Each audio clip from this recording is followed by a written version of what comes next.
नमस्कार साथियों, स्वागत है आप सभी का एसजी पैरामेडिकल क्लासेस में। आज हम लोग डिस्कस करने वाले हैं इलेक्ट्रॉन माइक्रोस्कोप के बारे में, जो कि बीएमएलटी और डीएमएलटी एग्जामिनेशन के पॉइंट ऑफ व्यू से बहुत ही इंपॉर्टेंट टॉपिक है। तो चलिए स्टार्ट करते हैं।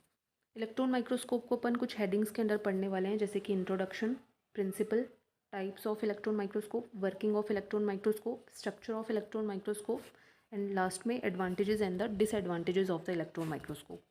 तो चलिए स्टार्ट करते हैं। फर्स्ट है introduction of electron microscope. Electron microscope is a scientific instrument that uses a beam of highly energetic electrons to examine objects on a very fine scale. तो इलेक्ट्रॉन माइक्रोस्कोप एक scientific instrument होता है जो कि बहुत ही बारीकी से ऑब्जेक्ट्स को एग्जामिन करता है, और ऑब्जेक्ट्स को इतनी बारीकी से एग्जामिन करने के लिए अपन इसमें इलेक्ट्रॉन्स का यूज़ करते हैं। नेक्स्ट है electron microscope gives information about the topography, morphology, composition and the crystallographic nature of any object. तो किस किस बारे में अपन को इन्फॉर्मेशन प्रोवाइड करवाता है? टोपोग्राफी। टोपोग्राफी का मतलब होता है फिजिकल फीचर्स या फिर सरफेस फीचर्स ऑब्जेक्ट के किस टाइप के हैं। मोर्फोलॉजी का मतलब होता है स्ट्रक्चर कैसी ऑब्जेक्ट की या फिर ऑब्जेक्ट किस साइज़ का है। क्रिस्टेलोग्राफी का मतलब होता है कि क्रिस्टल्स और एटम्स किस टाइप से उसमें अरेंज हैं। नेक्स्ट है electron microscope were developed to overcome the limitations of light microscope. तो इलेक्ट्रॉन माइक्रोस्कोप को क्यों डेवलप किया गया था? क्योंकि कुछ स्ट्रक्चर्स या फिर इंफॉर्मेशन ऐसी थी जिनका एग्जामिनेशन लाइट माइक्रोस्कोप से नहीं हो पा रहा था, इस वजह से इलेक्ट्रॉन माइक्रोस्कोप्स को डेवलप किया गया था। नेक्स्ट है principle of electron microscope. The electron microscope uses a beam of electrons instead of visible lights and an electron detector instead of our eyes to magnify the images. तो इसका principal क्या है कि electron microscope में अपन electrons का use कर रहे हैं इमेज को मैग्नीफाई करने के लिए विजिबल लाइट की जगह। विजिबल लाइट का यूज़ अपन लाइट माइक्रोस्कोप में करते हैं। नेक्स्ट है electron beam has a properties of wave with wavelength that is much smaller than the visible light. तो जो इलेक्ट्रॉन्स का यूज़ अपन कर रहे हैं वो एक वेव की तरह काम करता है। अगर वेव है तो उसकी एक पर्टिकुलर वेवलेंथ भी होती है जो कि विजिबल लाइट की वेवलेंथ से बहुत ही शॉर्ट होती है। तो अगर वेवलेंथ शॉर्ट है तो इस वजह से इलेक्ट्रॉन माइक्रोस्कोप की जो रिजोल्यूशन पावर होती है वो बहुत ज़्यादा हाई होती है, इसी वजह से वो इतनी ज़्यादा मैग्नीफाई कर पाता है इमेजेस को। नेक्स्ट है टाइप्स ऑफ इलेक्ट्रॉन माइक्रोस्कोप। तो इलेक्ट्रॉन माइक्रोस्कोप दो टाइप का होता है, transmission electron microscope TEM and the scanning electron microscope SEM। TEM क्या होता है? TEM को डिस्कवर किया था Max Knoll and Ernst Ruska ने। तो TEM के अंदर अपन ट्रांसमिटेड इलेक्ट्रॉन्स का यूज़ करते हैं। TEM uses transmitted electrons. Transmitted electrons क्या होते हैं? Electrons that are passing through the sample to create an image. इसका मतलब किसी भी इलेक्ट्रॉन सोर्स से इलेक्ट्रॉन निकलेंगे और सीधे सैंपल या फिर ऑब्जेक्ट से टकरा गए, उनको ट्रांसमिटेड इलेक्ट्रॉन्स बोलते हैं। स्कैनिंग इलेक्ट्रॉन माइक्रोस्कोप क्या होता है? स्कैनिंग इलेक्ट्रॉन माइक्रोस्कोप एक इमेज को क्रिएट करने के लिए रिफ्लेक्टेड इलेक्ट्रॉन्स का यूज़ करता है। रिफ्लेक्टेड इलेक्ट्रॉन्स क्या होते हैं? ऐसे इलेक्ट्रॉन्स जो सैंपल से या फिर ऑब्जेक्ट से डायरेक्टली पास नहीं होते हैं। तो फिर इमेज का क्रिएशन कैसे होता है कि किसी भी इलेक्ट्रॉन सोर्स से इलेक्ट्रॉन्स निकलेंगे, किसी सरफेस से टकराएंगे और फिर रिफ्लेक्ट होकर वो ऑब्जेक्ट से टकराएंगे और इमेज का फॉर्मेशन करेंगे। तो ट्रांसमिटेड इलेक्ट्रॉन माइक्रोस्कोप में तो अपन ट्रांसमिटेड इलेक्ट्रॉन्स का यूज़ कर रहे हैं, और स्कैनिंग इलेक्ट्रॉन माइक्रोस्कोप में अपन रिफ्लेक्टेड इलेक्ट्रॉन्स का यूज़ कर रहे हैं। नेक्स्ट है इलेक्ट्रॉन माइक्रोस्कोप में क्या क्या चीज़ें प्रेजेंट होती हैं। तो इलेक्ट्रॉन माइक्रोस्कोप में इलेक्ट्रॉन सोर्स होगा।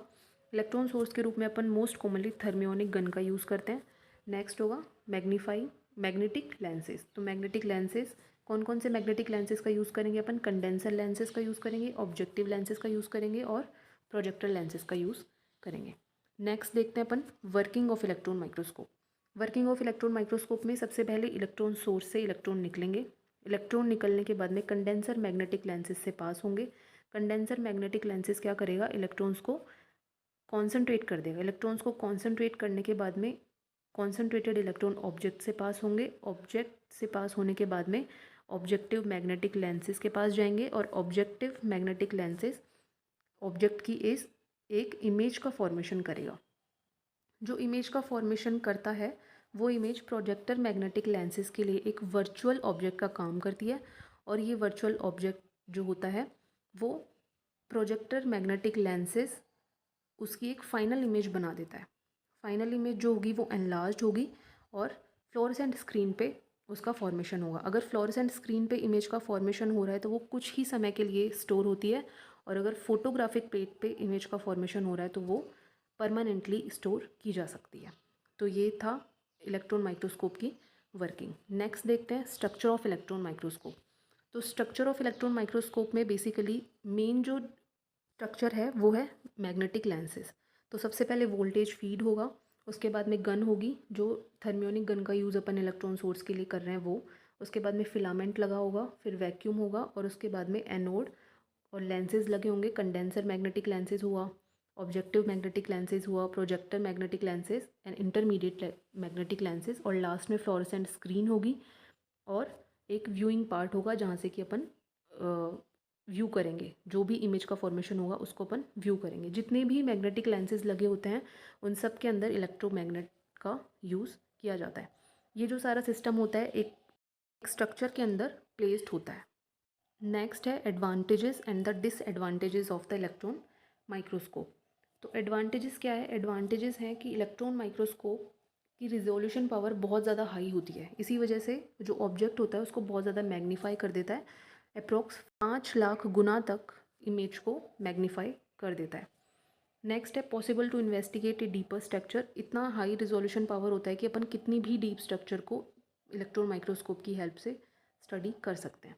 डिसएडवांटेजेस है कि बहुत ज़्यादा एक्सपेंसिव होते हैं और बहुत ज़्यादा साइज़ में बहुत ज़्यादा बड़े होते हैं। इतने बड़े होते हैं कि इनको ऑपरेट करने के लिए एक स्पेशल रूम का रिक्वायरमेंट होता है। नेक्स्ट है रिजल्ट्स में अफेक्टेड बाय मैग्नेटिक फील्ड। जो रिजल्ट्स हैं वो मैग्नेटिक फील्ड से अफेक्ट कर सकते हैं। नेक्स्ट है all images are in black and white. जो इलेक्ट्रॉन माइक्रोस्कोप है वो कलर्ड इमेज का फॉर्मेशन नहीं करता है। सारी इमेजेस जो अपन को मिलती हैं वो ब्लैक एंड वाइट ही होती हैं। नेक्स्ट है required trained and specialised technician. Electron microscope को ऑपरेट करने के लिए बहुत ज़्यादा ट्रेनिंग की रिक्वायरमेंट होती है, इसलिए स्पेशलाइज्ड टेक्नीशियन ही इसको ऑपरेट कर पाते हैं। तो ये था इलेक्ट्रॉन माइक्रोस्कोप। आई होप आपको समझ आया होगा। मिलते हैं नेक्स्ट वीडियो में।